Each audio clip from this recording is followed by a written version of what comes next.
Hello and welcome to Access Sportsnet. Lakers driven by your Southern California Honda dealers. Chris McGee, James Worthy, Robert Ory. I got Allie Clifton here. I got Trudell out at the stadium. We got Bresnahan working the post game as well. The Lakers have now won 5 straight games. Hey, they're finally over 500 at home.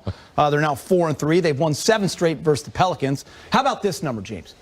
It was 45-30 with 6 minutes and 30 seconds left in the second quarter. Pelicans were winning. The Lakers went on an 80-40 to run. Yeah. 80-40. Yeah. All started with 40. the clamp down defense. You know, they made the run. Pelicans, obviously, a young team coming into Los Angeles. You know, Ingram, Hart, Zion. You know, they're young. Everybody's going to have a great start against the Lakers because you want to impress yourself against them. But the defense picked up. I thought Kuzma, especially, you know, double-double again. He had one the other night, 11 for 11. You know, Caruso knocking down the 3. In addition, you know, to all the other little things he does on the defensive end. And I just thought, you know, LeBron, you know, he's just did LeBron like he usually does. And a good collective effort in the second half to close out the game. I think they started out so hot, they had nothing left for the second half. 61%. They was killing it. Hey, you know, we're going to talk about the Lakers offense. We're going to talk about the Lakers defense. But what I like to look at most is they took care of the basketball. They only had 6 turnovers in this entire game. And that's good for them because you look at a lot of the past games, they've been turning it over. But here they took care of the ball. They made good, sharp passes for good, crisp shots. And that's what you got to have out of a team that's playing a team that you need to beat. And these are one of the teams that you have to beat.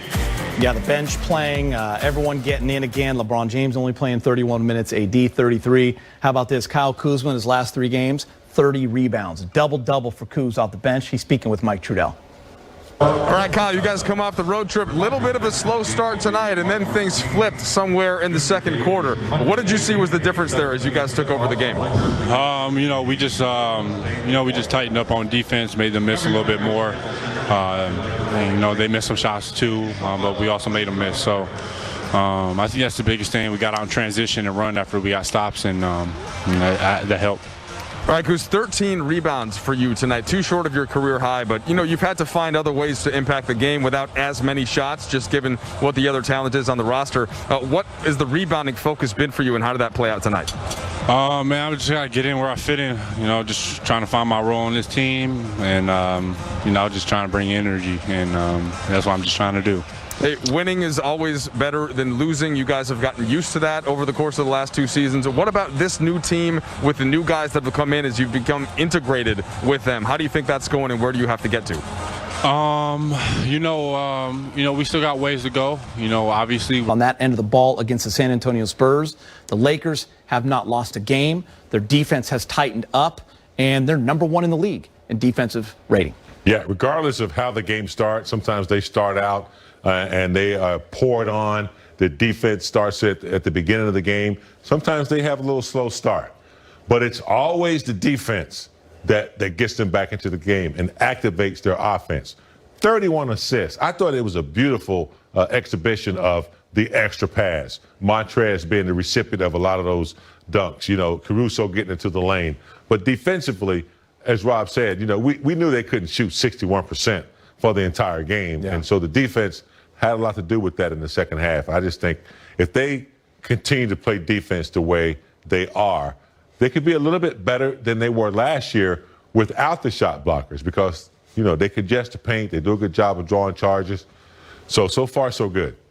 Yeah, knocking down shots. And the key is they got good shots from penetration, kicking, and making that extra pass. When they're moving the basketball like that, it's hard to stop. It's hard to see them do those threes off the move, but when they spotting up, knocking down threes at a 15 for 37 for 40%, you like to see that, not the ones where they're coming off the move, because some of those guys can do it, but not all of those guys can. Rob, we saw what Frank Vogel and this staff could do with the personnel they had last year, their ability to adjust in a playoff series.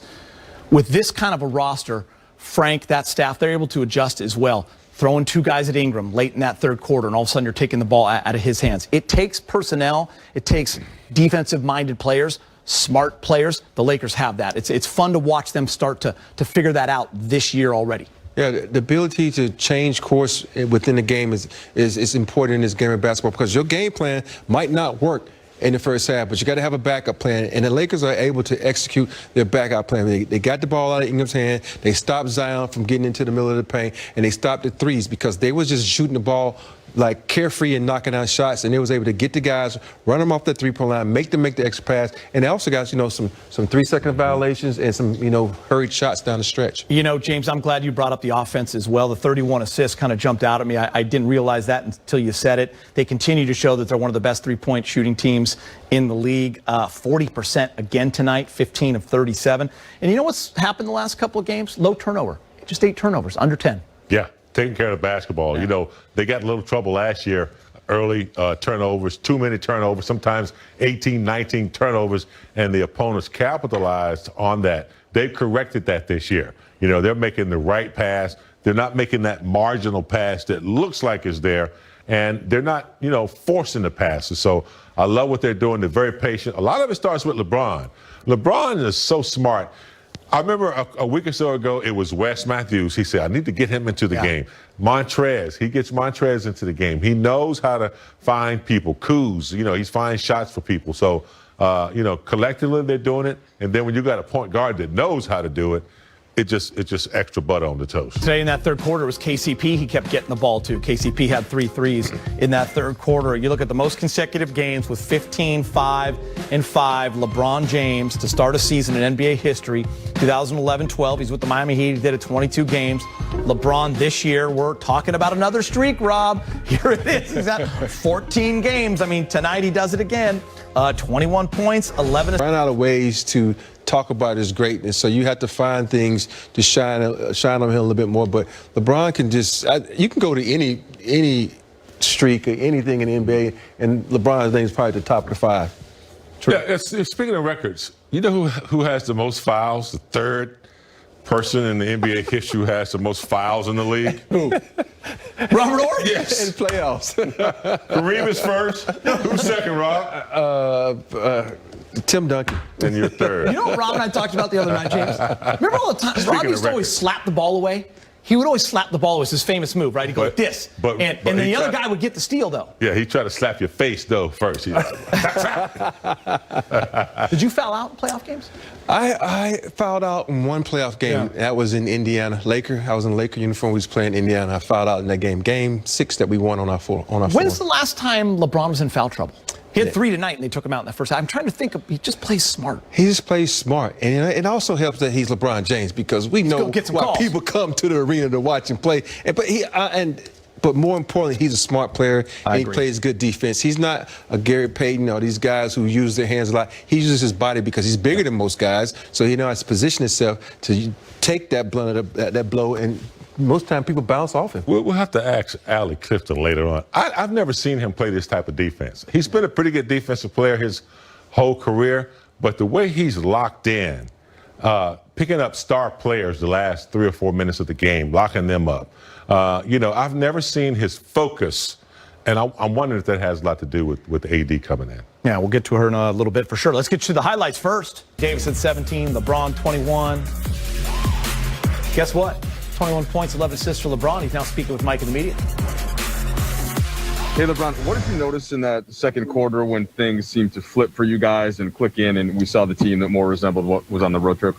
We just settled in. That first game after a road trip was always kind of difficult, always kind of challenging. So, we was able to just flip the switch, start to get defensive stops, get on, rebound, and run, got to our game, and was able to change the game around. So we got back to playing our style of basketball. All right. You pride yourself on being able to. Go ahead. Hey, finish off. Can I follow up quick? Okay, yeah, we know you pride yourself on being able to play as many minutes as needed. 365. Does it help though to have not to have to play over 30 because you're up by 20? Is that stuff that you can sort of build up and save for later in the season, or is it irrelevant? No, man. I'm 36 years old, 18 years in the league. Ain't no save for something for later on in the season. My body is ready to play whatever I need to play throughout the course of the game. I go hard when I'm out there, and then I start my treatment after the game. So I wish I could bank time. I wish I was Justin Timberlake in that movie where I could bank some time, but I cannot do that at this point. Okay, on to Kyle Goon, please. LeBron, at halftime, I think the Pelicans were shooting 61%, and you guys were shooting 40%. You were down by a point. You guys were winning turnovers, free throws. What do you think you demonstrate when you are able to hang in games and then eventually win games by competing in ways that aren't good basketball in that first half? So we just came in the second half with a little bit more, tried to slow them down a little bit more, give them some different reads. But we stayed in the game in that first half, like you said, we was able to get to the free throw line. We was able to turn them over and get some fast break points, so that definitely helped. Okay, Dan Wojcicki, please. Hey, LeBron, what's your favorite part about where this team is at 14 games? What do you like most, what you're seeing? That we continue to get better. I feel like we've gotten better every game. We continue to learn each other, and I told you guys that our film sessions, and our games are going to be like, practices as well, because we're close, a new group, for the most part. We got five guys that's been in the rotation this year that, was not in the rotation last year, and Dennis Dominguez, West, Mark Trez, and Taylor. So we continue to, the more minutes we get, the more games we get, the more, opportunity to get on the floor, and then the film session just helps our growth. Okay, Bill Oram. Hey, LeBron, could you talk us through the putback dunk after the Kuz miss? And then as a secondary question, you are 36. At some point, you're supposed to stop doing things like that. Is there anything physically that you feel like you can't do that you could have done 10 years ago? Yeah, but I wouldn't tell you that. But I continue to put myself in the best condition I can be in. I train my body and I train my mind every single day. I come into the arenas or the facility, and I get in a lot of extra work. Preparing my body, preparing my mind, and hopefully I can continue to do what I'm doing right now at 36, and see what happens. But I tell you, I don't think that I can go to 46. We can go from 26 to 36, but I don't think I can go to 46. And I also don't think my wife would like that. Pretty much, she wouldn't like that either. Okay, Dave McMenamin. Another one? LeBron, this is I think the second highest 3-point percentage of your career thus far. I mean, we're only 14 games in or whatever. You made a couple tonight. You go perfect from the free throw line. Earlier in the week, Frank Vogel said you're the best shooter on the team. There is a guy on the team tonight who moved up the top 10 list of all-time three-pointers for the Lakers in KCP. Are you the best shooter on the team? Have you ever been the best shooter on a team before? And where does KCP rank in that conversation? We got a lot of great shooters on the team, man. KCP, great shooter. Wes Matthews, great shooter. Kuz can shoot the heck out of the ball. Dennis Dominguez can shoot the ball as well. AD can shoot the ball. So we got a lot of great knockdown shooters. Now, obviously, if someone say bet, I'm going to take my, obviously you guys know I'm going to take myself. That's just the competitive nature in me and the work ethic that I put into my shot. But I feel real good with my shot right now, both from the free throw line and also from the three-point line. And, I want to continue that, just continue to give defenses, different styles of my play, playing pick and roll basketball, playing in the mid-range, playing in the post, getting out on the break where I've always been pretty good. So, continue to keep the defense off balance will help our team in the long run. Okay, last two quick questions. We have Brad Turner. What's up, Brian? What's up, B? Hey, look, when Dennis is playing defense like he did in that second quarter, what does that do for the team? And how disruptive was he out there? I mean, you saw the energy, man. And, right now without fans in Staples Center, which we miss so much, man, just having a defender like Dennis Dominguez did, being able to pick up full court and get like 2 or 3 consecutive steals or deflections to get us out on the break, get us into it got us right back into the game. So, big time on his part, man. He's been doing it all year for us. And, it takes the offense, opposing offense out of a lot of stuff that they want to do, either coming out of timeout, having a set play. We're able to disrupt that and disrupt that with Dennis being on the ball and, just leads to a lot of energy for our ball club. Okay, and last question, Melissa Rowland. Hey, LeBron, I have an off-the-court question for you tonight. You've obviously been very outspoken for a long time about politics and social justice. I'm curious if there was a particular moment where you said, enough's enough, I don't care who I alienate, after something specifically happened where you're like, that's it, I'm speaking out. I believe when I was in Miami, it was the Trayvon Martin situation. hearing about that story, having two sons of my own, and thinking if I send my kids out to the store and they never returned, and then the information that I got back was the information that I heard in the Trayvon Martin case, how heartbroken, how mad, how disappointed I would have been, not only with my community at that point in time, but with the police, the policing, either if they had a badge or not, the neighborhood watch or whatever the case may be during that point in time.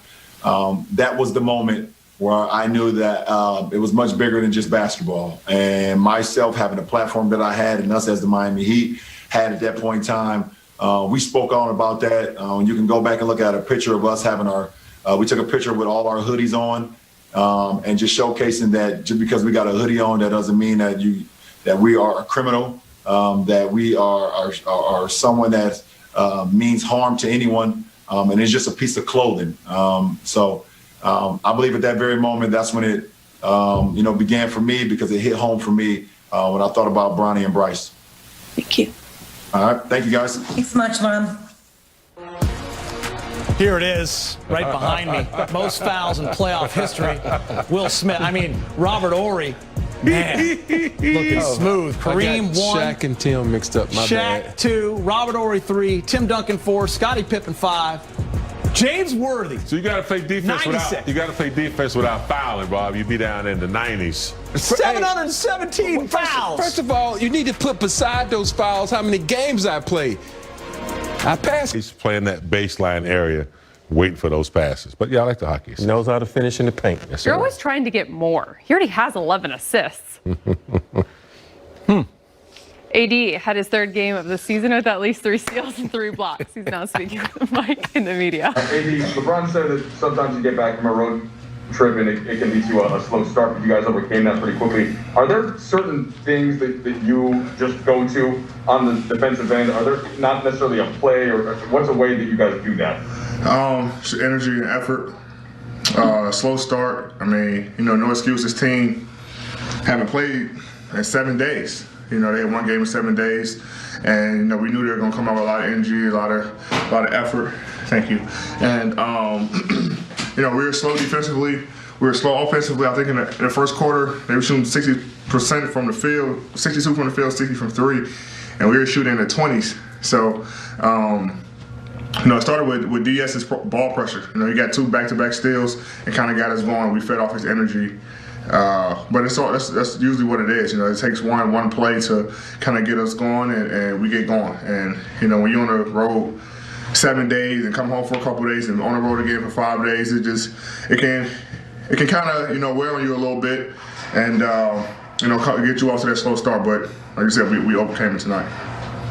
I know different teams, different players, but what do you think the difference is in getting shots, like such good shots from 3? It just seems like they've been better this season. We got a lot of guys who can get in the paint.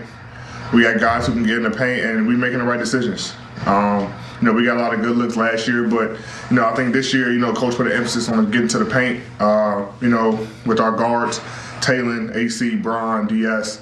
All these guys are getting to the paint, and we're finding our shooters and making the right plays. And, it's just the basketball style that we want to play. It's good basketball. And, tonight that's how we're able to kind of open the lead up a little bit. Okay, Kyle Boone, please. Hey, D, you had a rough shooting start and then seemed to warm up, especially at the free throw line. When you're hitting shots at the free throw line, does that have an effect on how you hit shots from the field? Yeah, I think everybody who's a scorer, or a shooter, wants to be able to get to the free throw line if they're often see the ball go through the rim. For me, I'm going to continue to shoot the ball. I liked all the looks that I shot today. And you can't control whether it goes in or not. I just continue to play defense and just try to do other things on the floor.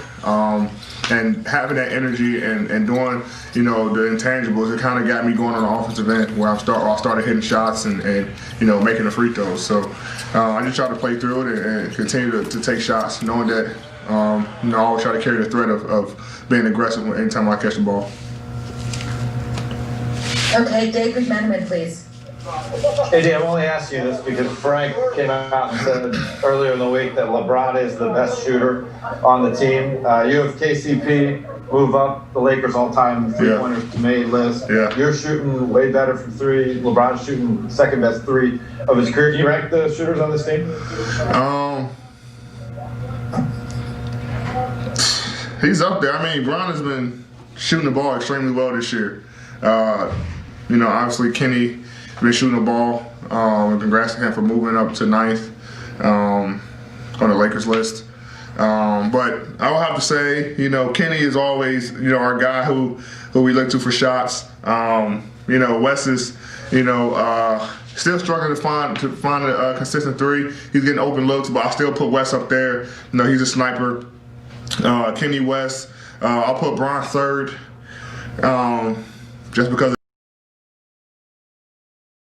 this year he's been able to shoot the ball extremely well. Mark can shoot it. Mark is up there.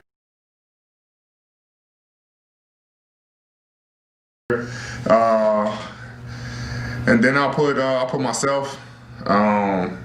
You got Duds, AC. Honestly, all our guys are able to make shots, and we have been making shots this year. So it's tough. I have to look at the percentages and see, but Bron's always going to be up there just because he shoots a ton of them, especially when he gets hot. He starts shooting from half court and things like that. So I don't think Coach will maybe allow Kenny to do that. Okay, Dan Wakey, please. AD, you guys have put teams away here over the past week, extended leads late and stuff like that. How has this team been able to do that, and how good is it to finish games on the bench repeatedly? Yeah, we've been doing it defensively. We've been locking in defensively. We had a slow start tonight, but we've been doing it on the defensive end. I think we were first in defensive rating, and we want to keep that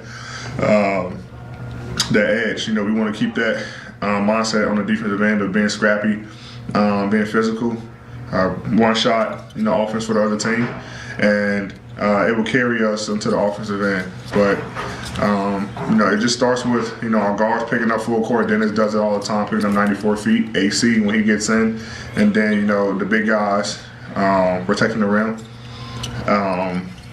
But our mindset defensively just switched, and we're able to do that, which allows us to, like you say, put teams away and able to sit in the fourth quarter where we can save our legs and let our guys who usually don't play, get in. And now we're able to save our bodies and our legs for later on in the season when we really need them.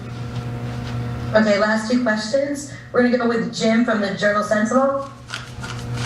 Hey, Anthony, I'm with the Milwaukee Journal-Sentinel. Getting to know Drew a little bit here, and him and Lauren reached out to get into the community within days of him being traded. I guess, can you speak a little bit to the type of man that the Bucks, not just the Bucks, but the city of Milwaukee are getting, not just with you, but even Lauren too?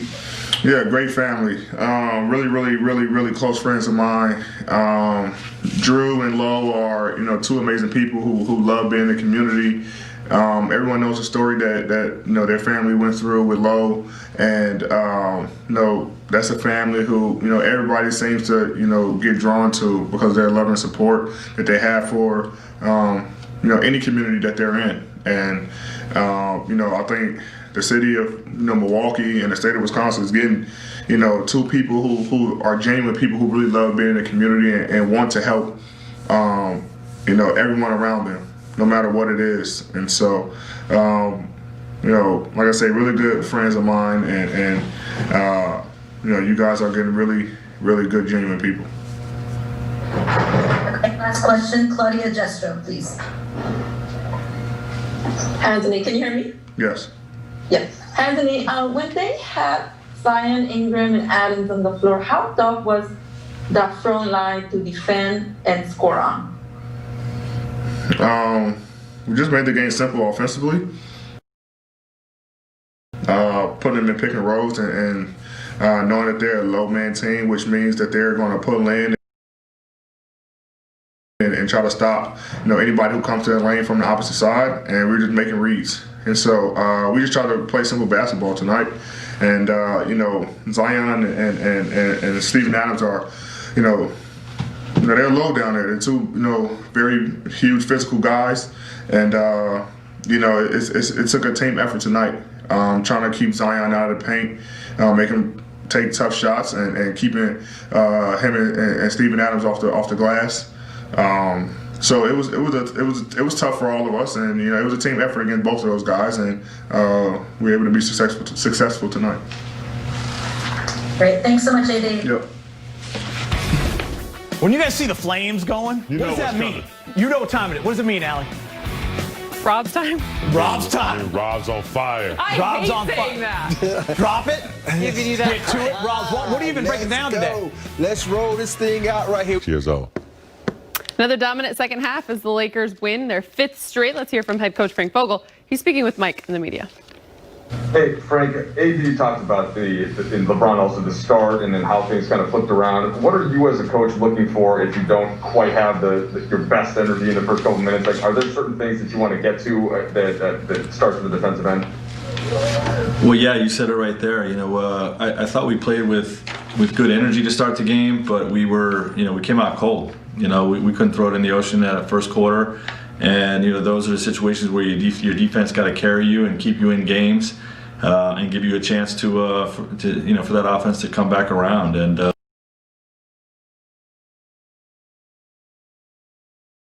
that's what we challenge our guys to do throughout the first half. And really at halftime we made some adjustments defensively, to slow them down a little bit, and really had a great defensive second half. I think it's early, but you have a lot of guys shooting the three really well. You've spoken about some of them, but even Caruso without that offseason, like what does that give you to have him hitting shots consistently with that second unit? And it seems like it goes 1 through 10, 1 through 11. Yeah, well, we have so many guys that are so versatile. Not only both they're two-way players, can carry their own on the offensive end and get it done defensively, but the offensive versatility. Right, guys that there's not a lot of one-trick ponies on this team. Guys that can put it on the deck, make plays in pick and rolls off of pin downs, attack the paint and make plays off the bounce, but also carry that threat off the basketball. With second side threes, and when you're playing with guys like Anthony Davis and LeBron James, those guys are perfect complements, and we're continuing to focus on shot quality, and as a result, we're shooting well from behind the arc. Okay, Kyle Zoom, please. You guys came out of that third quarter on a 15-0 run, that timeout. What did you say in that timeout that clearly inspired the 15-0 run and shut the Pelicans down? No, there's nothing I said in the timeout. We knew what we had to do differently in the second half, with our defense. And, they came out, and I think we gave up an and one and a three to start, and that's not what we were looking for. But our guys are motivated at halftime to just come out and be better. Knowing that if it's a potential night where the shot's not falling, then our defense got to carry us. So they really just want to elevate their play. And just as a quick follow-up, what do you think that says about the patience of the team to sort of hang in there for that moment in the game? Yeah, well, we know it's a 48-minute game, and we got a great deal of belief in ourselves. Some games are going to be easier than others. Some games you're going to have to grind out. Things are not going to quite go your way. Like I said, the shots weren't falling. The ball was bouncing away from us on every rebound, and we were struggling to get stops a little bit early in the game. So, you just be patient. You stay the course. You make necessary adjustments if there are some to be made. And our guys have a lot of confidence they can pull out a game like tonight. 15 of 37 from three, 31 assists, only 8 turnovers, 41 bench points. KCP scored 16 points in the win, made 4 of the Lakers. KCP, second time in the last 3 games, you've made 4 threes in a game. How are you feeling about your stuff on the court right now? I'm feeling pretty good. Finally get my ankle where it need to be so I can do my movements and stuff. But I feel really, great shooting the ball, great rhythm. Like always, taking the shots. that's open, you know, not forcing anything. You guys on the whole have been hitting your threes. You were third in the entire league behind the arc before tonight's game. Shot about 40% in the game against New Orleans. How is this offense different from last season? How much of it revolves around, really, frankly, better three-point shooters? Just by moving the ball, sharing the ball up pass, you know, getting teammates involved, you know, touching the paint, kicking out for threes. I think we've been doing a tremendous job at that. In KCP, you got to talk about your defense before I let you go. You guys were down 15 halfway through the second quarter, but really clamped down after that. Gave up only 37 points in that second half. What kind of clicked for you guys? Was there a point where you said, all right, we got to start stopping their shots. Let's go. We had a slow start. You know, we all knew that. You know, we had a slow start defensively. You know, Pelican was real active. You know, that was more aggressive than us. And we knew coming in the second half what we needed to do. We just needed to be more aggressive. You know, really, you know, bucket down on the perimeter. You know, we was in a lot of rotations out there. So once we started guarding our one-on-one guys and staying out of rotation, that really like helped us get the rebound, get out in transition where we best, and we started just clicking right there.